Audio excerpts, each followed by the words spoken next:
Hi പ്രിയമുള്ള സുഹൃത്തുക്കളെ, പ്രായപൂർത്തിയായ അത്യാവശ്യം വിദ്യാഭ്യാസം നേടിയ, അതായത് ഒരു പ്രൊഫഷണൽ കോഴ്സ് പൂർത്തിയാക്കിയെന്ന് തന്നെ പറയാം, വിദേശത്ത് ജോലി ചെയ്യുന്ന ഒരു പെൺകുട്ടിയെ സംബന്ധിച്ചിടത്തോളം സാധാരണക്കാരാണ് മാതാപിതാക്കൾ.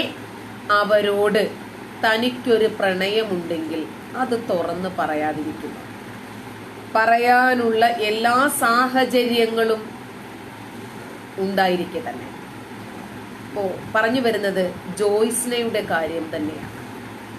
ഷിജിൻ എന്ന മുസ്ലിം യുവാവുമായി ജോയ്സ്ന എന്ന ക്രിസ്ത്യൻ പെൺകുട്ടിക്ക് പ്രണയം ഉണ്ടായിരുന്നില്ല എന്ന് തന്നെയാണ് മാതാപിതാക്കളും സഹോദരിയും പറയുന്നത്.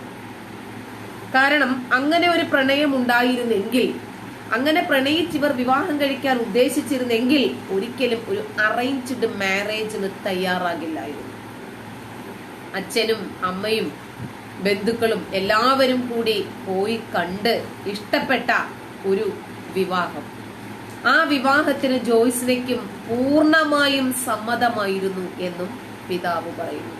അങ്ങനെ അവളുടെ സമ്മതത്തോടു കൂടി തന്നെയാണ് ആ വിവാഹം ഉറപ്പിക്കുന്നത്. അതിനിടയിൽ സുഹൃത്തിന്റെ ആധാർ കാർഡ് തന്റെ കയ്യിലാണ് എന്ന് പറയുകയും ആ ആധാർ കാർഡ് തന്റെ സുഹൃത്തിനെ ഏൽപ്പിച്ചിട്ട് മടങ്ങി വരാമെന്ന് പറയുകയും ചെയ്തിട്ട് പോയ ജോയ്സ്നയുടെ പിന്നീടുള്ള വിവരങ്ങളാണ് നമ്മൾ മാധ്യമങ്ങളിലൂടെ അറിയുന്നത്. അപ്പൊ ജോയ്സ്നയുടെ സഹോദരി തന്നെ മാധ്യമങ്ങളിലൂടെ പറയുന്നത് ആരോ കുറച്ച് പൈസ കൊടുക്കാനുണ്ടായിരുന്നു. ആ പൈസ നിരന്തരം ജോയ്സ്ന ആവശ്യപ്പെട്ടുകൊണ്ടേയിരുന്നു, എന്റെ അക്കൗണ്ടിലിടൂ. ആരാണ് എന്ന് അനിയത്തി ചോദിച്ചപ്പോൾ പറഞ്ഞു അത് ഷിജിനാണ്. അപ്പോ ഷിജിൻ ആദ്യം തന്നെ സാമ്പത്തികമായി ജോയ്സ്നയെ വീഴ്ത്തിയിട്ടുണ്ട് എന്നർത്ഥം. അപ്പോൾ സാമ്പത്തിക ബുദ്ധിമുട്ട് കൊണ്ടായിരിക്കും കടം വാങ്ങുന്നതും കൊടുക്കുന്നതും ഒക്കെ സർവ്വസാധാരണമാണ്. പക്ഷേ ഇതിപ്പോൾ ഊരാക്കുടുക്കിലാണല്ലോ അകപ്പെട്ടിരിക്കുന്നത്.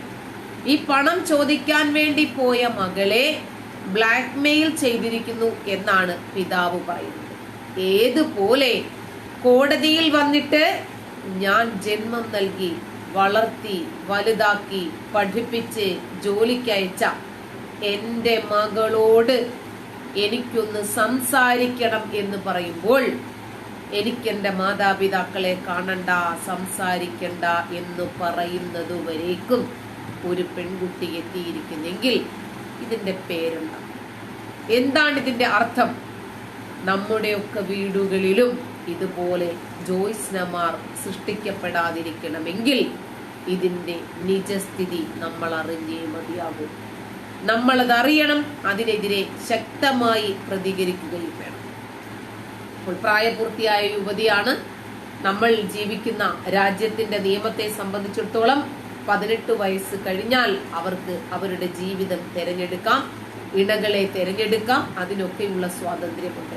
അപ്പോ 26 വയസ്സുകാരിയെ ഒരാൾ പിടിച്ചു വെച്ചിരിക്കുന്നു എന്ന് പറയാൻ എന്താണെങ്കിലും പറ്റില്ല. അപ്പോൾ തന്നെ കോടതിക്ക് ചില ലിമിറ്റുകളുണ്ട്.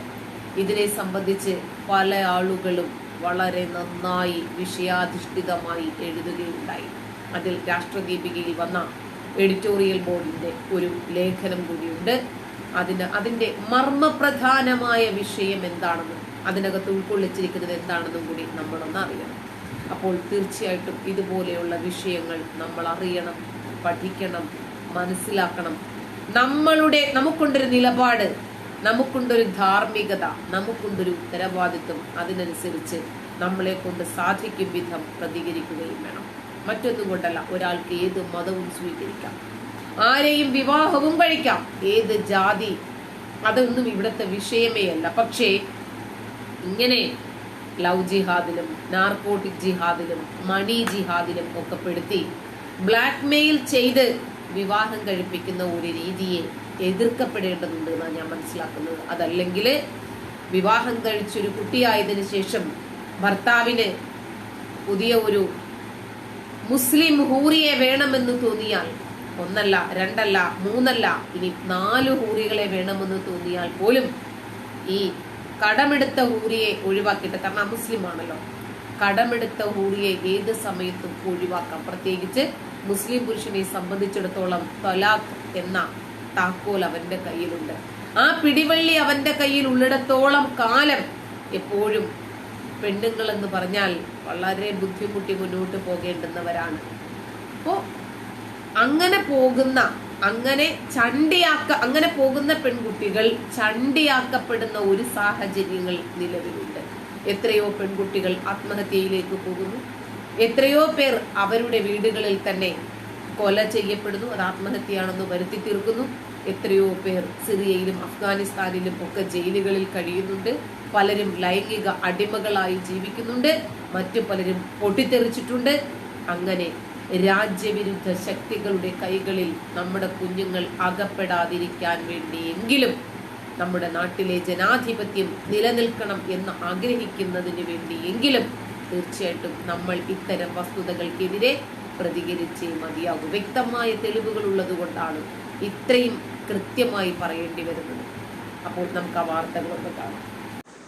വിവാഹ വിവാദം. ജോയ്സ്നയുടെ പിതാവ് നൽകിയ ഹേബിയസ് കോർപ്പസ് ഹർജി ഹൈക്കോടതി തീർപ്പാക്കി. വിദേശത്ത് ജോലി ചെയ്തിട്ടുള്ള 26 വയസ്സുള്ള യുവതിക്ക് സ്വന്തം കാര്യം തീരുമാനിക്കാനുള്ള പക്വതയുണ്ടെന്ന് കോടതി. കൊച്ചി. കോടഞ്ചേരിയിലെ വിവാഹ വിവാദത്തിൽ ജോയ്സ്നയുടെ പിതാവ് നൽകിയ ഹേബിയസ് കോർപ്പസ് ഹർജി ഹൈക്കോടതി തീർപ്പാക്കി. പെൺകുട്ടി അനധികൃതമായി കസ്റ്റഡിയിലാണെന്ന് പറയാനാവില്ലെന്നും സ്വന്തമായി തീരുമാനമെടുക്കാമെന്നും വ്യക്തമാക്കിയാണ് ഡിവിഷൻ ബെഞ്ച് ഹർജി തീർപ്പാക്കിയത്. ഹർജി പരിഗണിക്കവേ ജോയ്സ്നയുടെ അഭിപ്രായം കോടതി തേടി. വീട്ടുകാരോട് സംസാരിക്കാൻ താല്പര്യമില്ലെന്നും ഭർത്താവ് ഷിജിനൊപ്പം കഴിയാനാണ് താല്പര്യമെന്നും ജോയ്സ്ന വ്യക്തമാക്കി. ജോയ്സ്ന രാജ്യം വിട്ടുപോകാൻ സാധ്യതയുണ്ടെന്നും അത് അനുവദിക്കരുതെന്നുമായിരുന്നു ഹർജിക്കാരുടെ വാദം. എന്നാൽ ഇക്കാര്യത്തിൽ ഇടപെടാൻ കോടതിക്ക് പരിമിതിയുണ്ടെന്ന് ഡിവിഷൻ ബെഞ്ച് വ്യക്തമാക്കി. 26-കാരിയായ ജോയ്സ്നയ്ക്ക് ആവശ്യത്തിന് ലോകപരിചയമുണ്ടെന്നും വിദേശത്ത് ജോലി ചെയ്തതും കോടതി നിരീക്ഷിച്ചു. ജോയ്സ്നയും ഷിജിനും സ്പെഷ്യൽ മാരേജ് ആക്ട് പ്രകാരം വിവാഹിതരായതും കോടതി ചൂണ്ടിക്കാട്ടി. അതിനാൽ അനധികൃത കസ്റ്റഡിയിലാണെന്ന മാതാപിതാക്കളുടെ വാദം നിലനിൽക്കില്ലെന്നും ഹർജി തീർപ്പാക്കിക്കൊണ്ട് കോടതി വ്യക്തമാക്കി. Justice Sathish Nainan, justice CS Sudha എന്നിവരടങ്ങിയ ബെഞ്ചാണ് ഹർജി പരിഗണിച്ചത്. DYFI നേതാവ് ഷിജിന്റെയും ജോയ്സ്നയുടെയും പ്രണയവിവാഹം വിവാദമാകുകയും ചില കേന്ദ്രങ്ങൾ ലവ് ജിഹാദ് ആരോപണം ഉയർത്തുകയും ചെയ്തിരുന്നു. വിവാഹം രാഷ്ട്രീയ വിവാദങ്ങൾക്ക് വഴിവെക്കുകയും ചെയ്തു. ആലപ്പുഴയിലെ ബന്ധുവിന്റെ വീട്ടിലാണ് ഇരുവരും ഇപ്പോൾ താമസം. രാഷ്ട്രീയ നേട്ടത്തിന് വേണ്ടിയോ വർഗീയ പ്രചരണങ്ങൾക്കു വേണ്ടിയോ ഞങ്ങളുടെ വിവാഹത്തെ ഉപയോഗിക്കരുതെന്ന് ഷിജിൻ കഴിഞ്ഞ ദിവസം അഭ്യർത്ഥിച്ചിരുന്നു. അനാവശ്യ വിവാദങ്ങൾ അവസാനിപ്പിച്ച് തങ്ങളെ സ്വസ്ഥമായി ജീവിക്കാൻ അനുവദിക്കണമെന്നും ഷിജിൻ ആവശ്യപ്പെട്ടിരുന്നു. കോടഞ്ചേരി മിശ്ര വിവാഹം. ജോയ്സ്നയെ ഹൈക്കോടതി ഭർത്താവിനൊപ്പം വിട്ടു. ജോയ്സ്നയുമായി ആശയവിനിമയം നടത്തിയെന്നും പെൺകുട്ടിക്ക് സ്വന്തമായി തീരുമാനമെടുക്കാനുള്ള പക്വതയായി എന്നും കോടതി വ്യക്തമാക്കി. കോഴിക്കോട്. കോടഞ്ചേരിയിൽ വിവാദ മിശ്രവിവാഹം നടത്തിയ ജോയ്സ്നയ്ക്ക് സ്വന്തം ഇഷ്ടപ്രകാരം ജീവിക്കാൻ ഹൈക്കോടതി അനുമതി നൽകി. ജോയ്സ്നയെ ഭർത്താവ് ഷെജിൻ തടഞ്ഞു വെച്ചിരിക്കുകയാണെന്ന് പിതാവ് ജോസഫ് നൽകിയ ഹേബിയസ് കോർപ്പസ് ഹർജി ഹൈക്കോടതി തീർപ്പാക്കി. പിതാവിൻ്റെ പരാതിയിലാണ് യുവതിയെ നേരിട്ട് ഹാജരാക്കാൻ കോടതി പോലീസിനോട് ആവശ്യപ്പെട്ടത്. ഏപ്രിൽ 12-ന് ഹൈക്കോടതി ഹർജി പരിഗണിച്ച അതേ ദിവസം തന്നെ ജോയ്സ്ന ഭർത്താവ് ഷെജിനൊപ്പം താമരശ്ശേരി കോടതിയിൽ ഹാജരായി. സ്വന്തം ഇഷ്ടപ്രകാരമാണ് വീട് വിട്ടിറങ്ങിയതെന്ന് അറിയിച്ചിരുന്നു.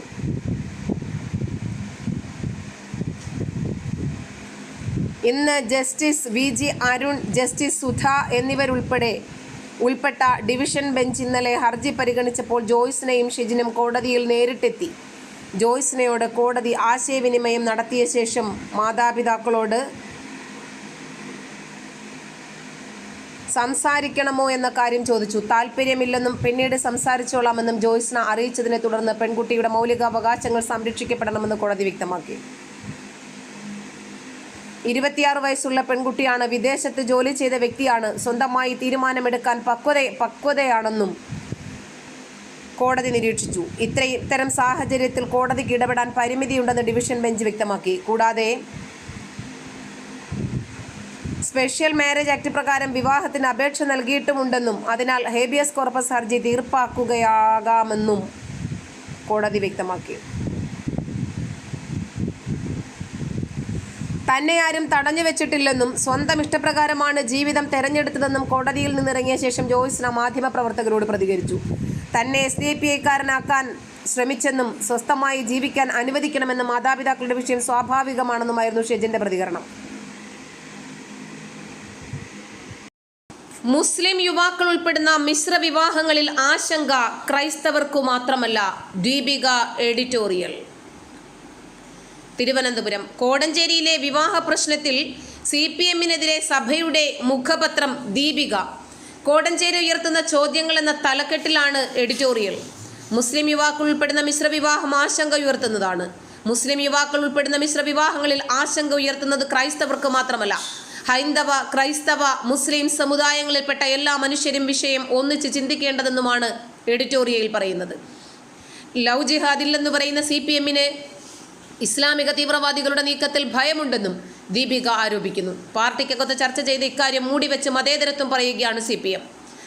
ജോയ്സിനയെ പേടിപ്പിച്ചാണ് വിവാഹത്തിന് സമ്മതിപ്പിച്ചത്. സംഭവത്തെക്കുറിച്ച് അന്വേഷിക്കാൻ രക്ഷിതാക്കൾക്ക് അവകാശമില്ലേ എന്നും ദീപിക ചോദിക്കുന്നു. മതം മാറ്റിയ ശേഷം IS-ൽ ചേർത്ത ക്രിസ്ത്യൻ പെൺകുട്ടികളുടെ കാര്യം കേരളത്തിലെ രക്ഷിതാക്കളെ പേടിയിലാഴ്ത്തുന്നു. KT ജലീലിനെയും editorial വിമർശിക്കുന്നുണ്ട്. കോലാഹലമുണ്ടാക്കരുതെന്ന ജലീലിന്റെ നിലപാട് ശരിയല്ല.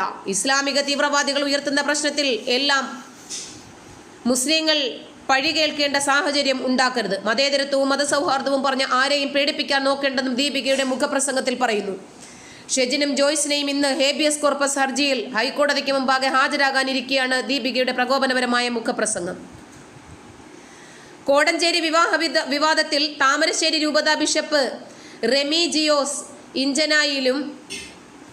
ഇഞ്ചനാനിയിലും പരോക്ഷമായി അതൃപ്തി പ്രകടിപ്പിച്ചിരുന്നു. മതസൗഹാർദ്ദം തകർക്കാൻ പ്രതിലോമ ശക്തികൾ ശ്രമിക്കുകയാണെന്നും സമീപകാലത്തെ പ്രതിസന്ധികൾ മനസ്സുകളെ തമ്മിൽ അകറ്റുന്നതാണെന്നുമായിരുന്നു ബിഷപ്പ് പറഞ്ഞത്. താമരശ്ശേരി മേരി മാതാ കത്തീഡ്രൽ പള്ളിയിൽ പെസഹ വ്യാഴത്തിന്റെ ഭാഗമായി നടന്ന ശുശ്രൂഷകൾക്ക് ശേഷമാണ് ബിഷപ്പ് മാർ റെമീജിയോസ് ഇഞ്ചനാനിയിൽ രൂപതയ്ക്ക് കീഴിൽ സമീപകാലത്തുണ്ടായ സംഭവങ്ങളിലുള്ള അതൃപ്തി പരോക്ഷമായി പ്രകടിപ്പിച്ചത്. മതസൗഹാർദ്ദം തകർക്കാൻ പ്രതിലോമ ശക്തികൾ ശ്രമിക്കുകയാണെന്നും അത്തരം ശക്തികൾക്ക് കീഴടങ്ങരുതെന്നുമായിരുന്നു ബിഷപ്പിന്റെ വാക്കുകൾ. ഏപ്രിൽ 9 വൈകിട്ടാണ് കോടഞ്ചേരി നൂറാംതോട് സ്വദേശിയും CPM ലോക്കൽ കമ്മിറ്റി അംഗവുമായ ഷെജിൻ MS-ഉം കോടഞ്ചേരി തെയ്യപ്പാറ സ്വദേശിയും നഴ്സുമായ ജോത്സ്ന ജോസഫും വീട് വിട്ടിറങ്ങിയത്. സൗദിയിൽ നഴ്സായി ജോലി ചെയ്യുകയായിരുന്ന ജോത്സ്ന 2 ആഴ്ച മുമ്പായിരുന്നു നാട്ടിലെത്തിയത്. ശനിയാഴ്ച രാവിലെ 11 മണിയോടെ പുറത്തുപോയ പെൺകുട്ടി തിരികെ എത്താത്തതിനെ തുടർന്ന് മാതാപിതാക്കൾ കോടഞ്ചേരി പോലീസിൽ പരാതി നൽകി. 3 ദിവസമായിട്ടും പെൺകുട്ടിയെ കണ്ടെത്താത്തതിൽ പ്രതിഷേധിച്ചാണ് ബന്ധുക്കളും നാട്ടുകാരും കോടഞ്ചേരി പോലീസ് സ്റ്റേഷനിലേക്ക് മാർച്ച് നടത്തിയതിന് പിന്നാലെയാണ് സംഭവം വിവാദമായത്.